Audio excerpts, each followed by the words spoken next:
2 weeks, and I was curious to go back to the river and see if the river had changed or if I could find my digging spots again.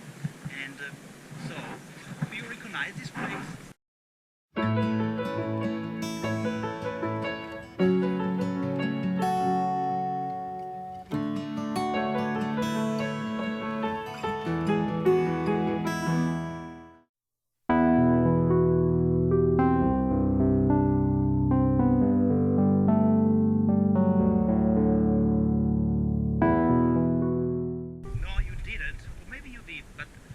I know that this was my digging spot before the flood.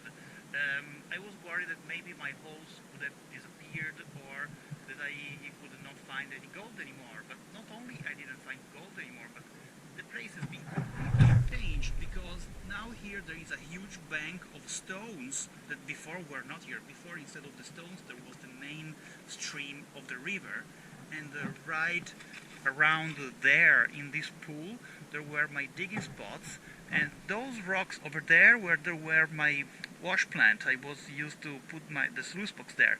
But now there is this hill, is like around 1.5 meters high, full of gravel brought by the river. Obviously, when I arrived here and I realized that that was the place where I was used to put my sluice box, I said, wow, here is gonna be old riverbed exposed.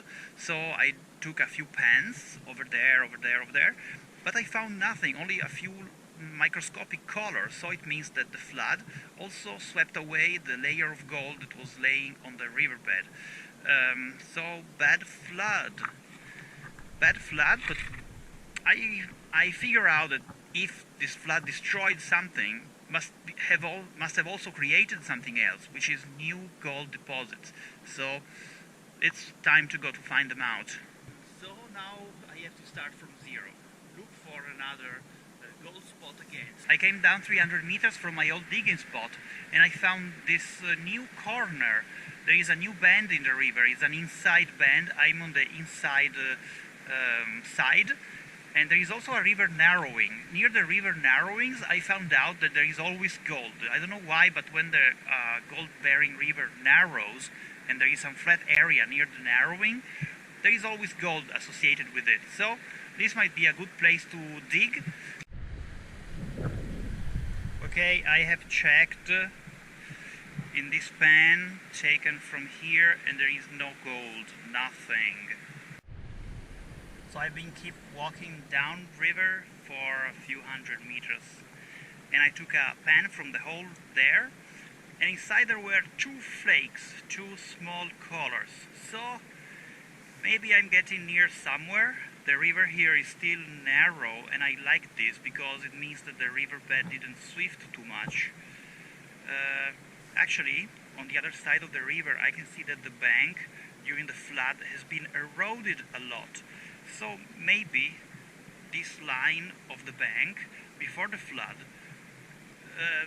so the side of the river before the flood was much more on the right. So this might be the old riverbed.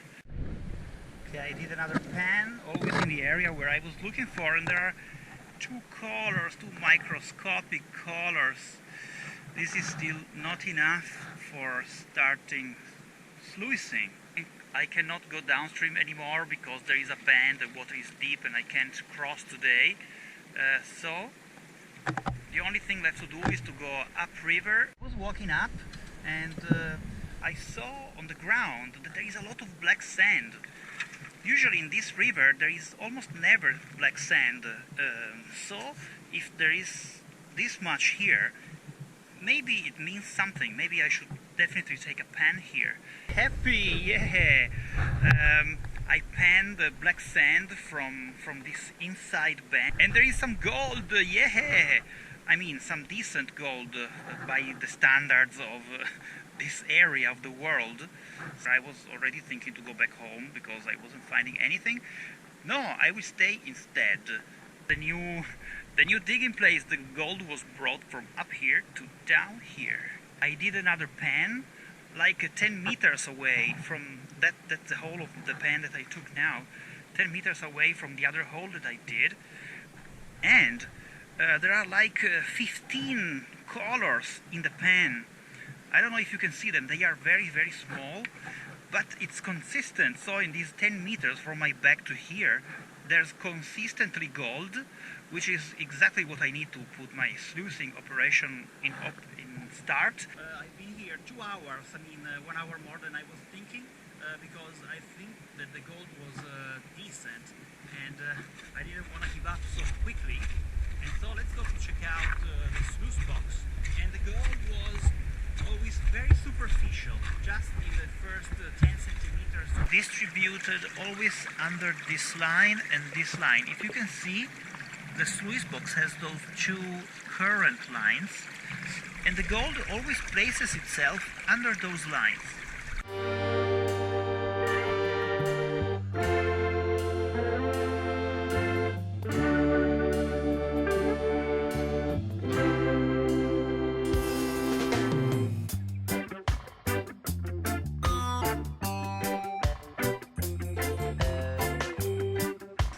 And I can see that there are hundreds of microscopic gold under the millimeter of size, and probably the 1/10 of a millimeter of size. You can see the biggest piece of the day is there. Okay, now I will do an experiment. Those two green mats, I have already cleaned them, not very well, just like I usually do, a bit approximatively. Now I want to try to see if I take these two mats and wash them much better inside the pan. I want to see if it's worth to wash well your green mats or not. Okay, now the pan is empty, there's nothing. And I just will rewash these green mats. I shake them a bit and two. If it's worth to wash them carefully or not, because I always feel like I'm losing time. What am I washing these things for? There's no gold anyway, so. But maybe I can be proved wrong. Let's see. Okay, now it's cleaner. Ah, wow, there is some material. I can already see two colors. Two tiny colors. It's very small and fine gold, but there is something. There was still something in those mats. I would have just put them away. And there were still 1, 2, 3, 4 colors. Crazy. 5. Yes. Unbelievable. There was still some tiny piece of gold in the approximately cleaned green mats. So always clean well your green mats, I guess.